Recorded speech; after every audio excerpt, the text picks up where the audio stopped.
اللہ تعالیٰ نے ہر قوم میں ان کی ہدایت کے لیے نبی اور رسول بھیجے تاکہ وہ اپنے رب کو پہچانیں اور سیدھی راہ اختیار کریں۔ انہی ہستیوں میں سے ایک ہے حضرت یونس علیہ السلام، جنہیں زوال نون یعنی مچھلی والے بھی کہا جاتا ہے۔ قرآن کریم میں ان کا ذکر کئی مقامات پر آیا ہے۔ تو آج ہم حضرت یونس علیہ السلام کی پوری کہانی بیان کریں گے کہ کیوں اللہ تعالیٰ نے حضرت یونس علیہ السلام کو مچھلی کے پیٹ میں ڈالا۔ تو جڑے رہیے اس ویڈیو سے آخر تک۔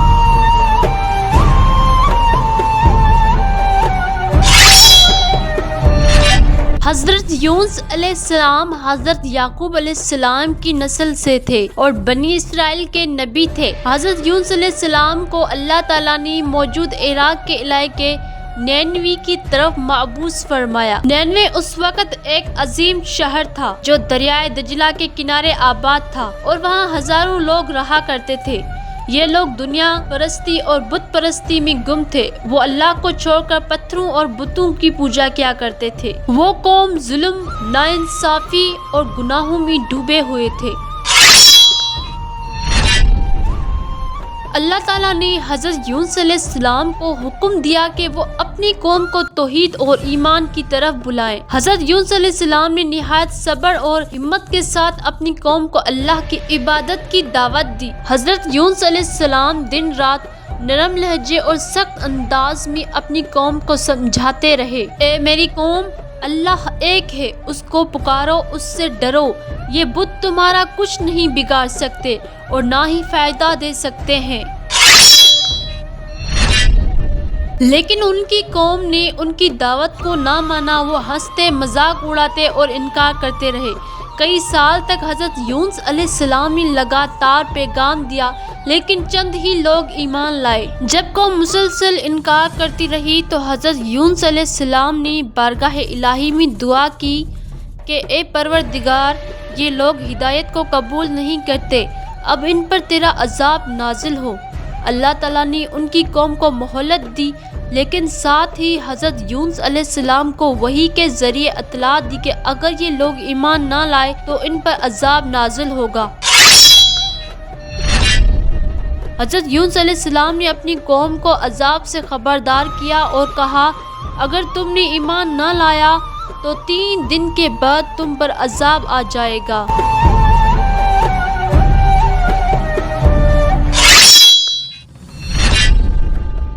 جب عذاب کی نشانی ظاہر ہوئی، آسمان پر سیاہ بادل چھا گئے، آندھی اور طوفان کی کیفیت پیدا ہوئی تو اس قوم کو یقین ہو گیا کہ واقعی عذاب آنے والا ہے۔ وہ قوم حضرت نوح علیہ السلام اور حضرت لوط علیہ السلام کی قوم کے عذاب کے بارے میں خبردار تھے اور اس قوم کو یقین آ گیا کہ جو حضرت یونس علیہ السلام کہہ رہے تھے وہ سب سچ تھا۔ وہ سب خوف زدہ ہو گئے۔ پھر وہ سب اپنے گھروں سے نکلے، مرد، عورتیں، بچے سب میدان میں جمع ہو گئے۔ سب رو رو کر اللہ سے معافی مانگنے لگے اور سچی دل سے توبہ کرنے لگے۔ وہ قوم 3 دن تک روتی رہی اور اللہ سے معافی مانگتی رہی اور اللہ تعالیٰ نے اس قوم کی توبہ قبول کر لی۔ قرآن پاک میں ایک آیت ہے، تو کیوں نہ کوئی بستی ایمان لائی جس کا ایمان اسے فائدہ دیتا ہو؟ وہ یونس کی قوم ہے۔ جب وہ ایمان لائے تو ہم نے ان سے دنیا کی رسوائی کا عذاب ہٹا دیا اور ایک وقت تک انہیں فائدہ پہنچایا۔ یوں حضرت یونس علیہ السلام کی قوم نے توبہ کی اور اللہ تعالیٰ نے ان کے اوپر سے عذاب ہٹا دیا۔ ادھر حضرت یونس علیہ السلام قوم کی توبہ سے پہلے ہی غصے اور نا امیدی کی حالت میں شہر چھوڑ کر چلے گئے۔ وہ اللہ تعالیٰ کی اجازت کے بغیر شہر چھوڑ کر جا چکے تھے۔ حضرت یونس علیہ السلام یہ سمجھے اب اللہ کا عذاب ضرور آئے گا اور یہ لوگ تباہ ہو جائیں گے، لیکن اللہ کا ارادہ کچھ اور ہی تھا۔ حضرت یونس علیہ السلام اللہ کی اجازت کے بغیر سمندر کی طرف گئے اور ایک کشتی پر سوار ہو گئے۔ کشتی سمندر کے درمیان پہنچی تو طوفان آ گیا۔ کشتی والے کہنے لگے کہ ہمارے درمیان کوئی غلام یا گناہ گار ہے، جب تک ہم اسے سمندر میں نہ ڈالیں کشتی نہیں بچے گی۔ اور کشتی سوار لوگوں نے کریا اندازی کی، یعنی کہ ان لوگوں نے کچھ پرچیوں پر ان لوگوں کے نام لکھے جو کشتی میں سوار تھے، اور جو پہلی پرچی اٹھائی گئی اور اس پرچی میں جس شخص کا نام آئے گا سمجھو وہ گناہگار ہے، اور اسی کی وجہ سے یہ آفت نازل ہوئی ہے۔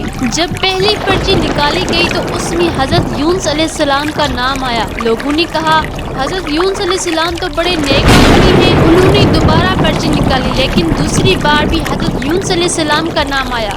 پھر سے ان لوگوں نے تیسری بار پرچی نکالی، پھر بھی حضرت یونس علیہ السلام کا نام آیا۔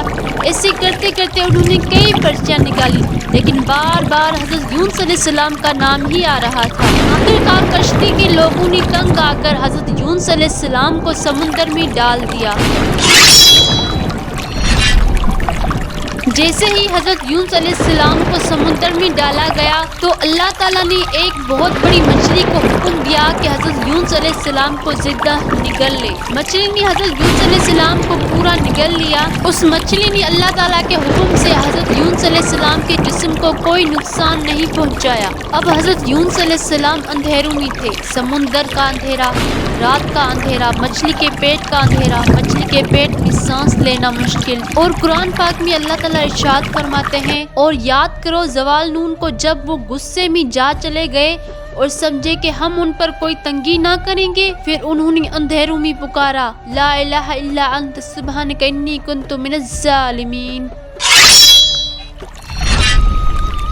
حضرت یونس علیہ السلام نے مچھلی کے پیٹ کے اندر توبہ کی اور اللہ سے معافی مانگنے لگے۔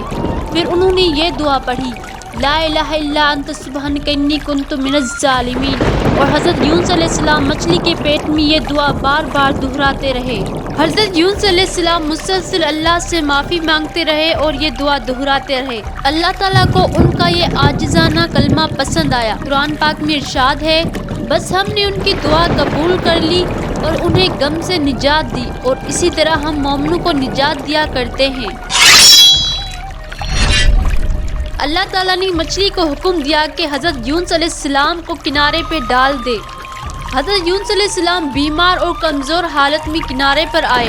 اللہ تعالیٰ نے ان پر سایہ کرنے کے لیے ایک بیل درخت اگا دیا، اور وہ پیڑ حضرت یونس علیہ السلام کو پھل دیتے اور اپنے پتوں سے ان پر سایہ دیتے تھے۔ اور جب حضرت یونس علیہ السلام پھر سے صحت یاب ہو گئے تو اللہ تعالیٰ نے انہیں حکم دیا کہ دوبارہ اپنی قوم کی طرف جائیں۔ اس وقت ان کی قوم توبہ کر چکی تھی اور ایمان لا چکی تھی، اور جب حضرت یونس علیہ السلام اپنی قوم کے پاس واپس گئے تو اس کی قوم نے حضرت یونس علیہ السلام کو خوشی اور محبت کے ساتھ قبول کیا۔ یوں حضرت یونس علیہ السلام کی قوم ایک ایسی واحد قوم بنی جس نے اجتماعی طور پر توبہ کی، اور اللہ تعالیٰ نے انہیں ہلاکت اور عذاب سے بچا لیا۔ تو پیارے بھائیوں، آپ کو حضرت یونس علیہ السلام کی اسٹوری کیسی لگی کمنٹ میں ضرور بتائیں، اور اگر آپ کو پروفٹ سیریز میں انٹرسٹ ہے تو میرے یوٹیوب چینل کو لائک اور سبسکرائب ضرور کریں۔ اب ہم ملیں گے اگلی اسٹوری میں، تب تک کے لیے اپنے پیاروں کے ساتھ خوش رہیے۔ اللہ حافظ۔